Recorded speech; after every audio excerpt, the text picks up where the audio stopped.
All right, greetings everybody.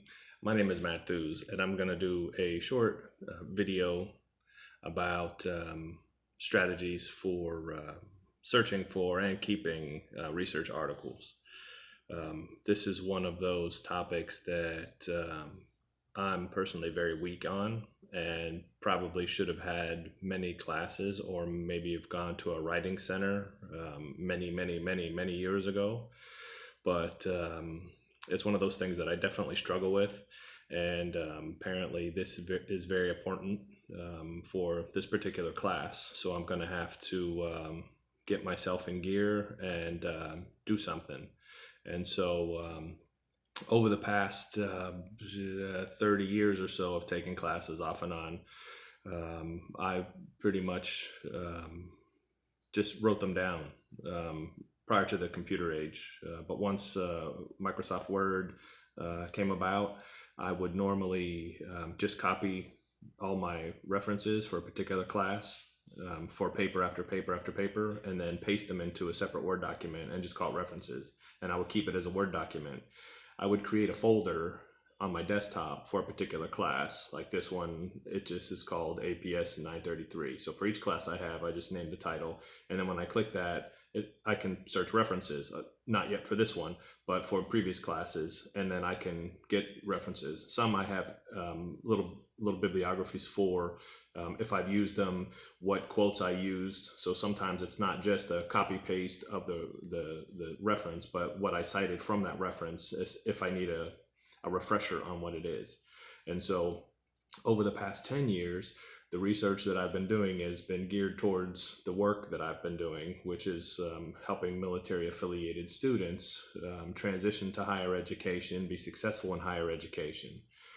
Now, I am one, and I've been successful thus far, but this is one of those steps that stops me because as far as researching articles, there's just not many that are out there that are specific to transitioning service members. So whenever I do searches, I have to grab things that are for non-traditional students and try to pick out what I feel is most appropriate from a general standpoint to meet my needs, of course.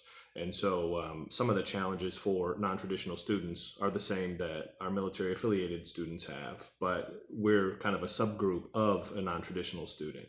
And so the data that's out there and the research that's out there, there just isn't very many. I just read an article this morning, and as I was putting my other work together for the week, and I saw this article, and I was like, okay, 4 steps on how to do this, and it was published by a magazine, and so I felt that that's what they do. So I clicked on the person who wrote it, and it said, oh, they've been doing this for years and writing these articles and all these military affiliated and transitional things, and so I read the rest of the article, and I was like, come on, man.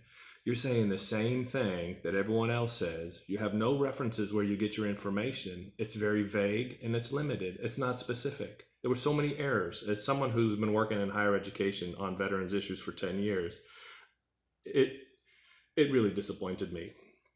And so almost as much as how I keep track of my own references. And so writing has been a bane of my existence. And so the thought of writing a 100+ page dissertation is not happening, especially the way that I'm not organized with my references.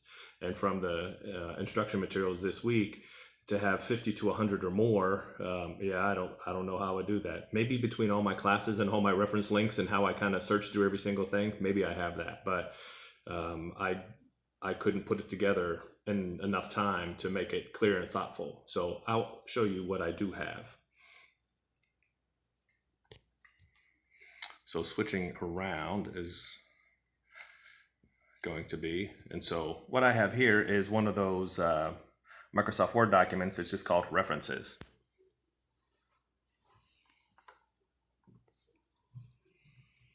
All right, and it's just a whole bunch of references with nothing really.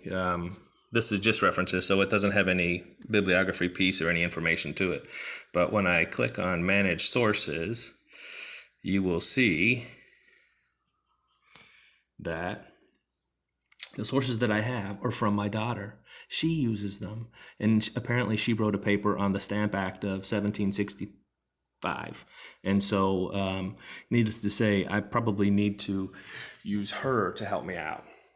And so, as I conclude this, I just wanted to let you all know that please feel free to let me know, give me tips, anything to make this happen.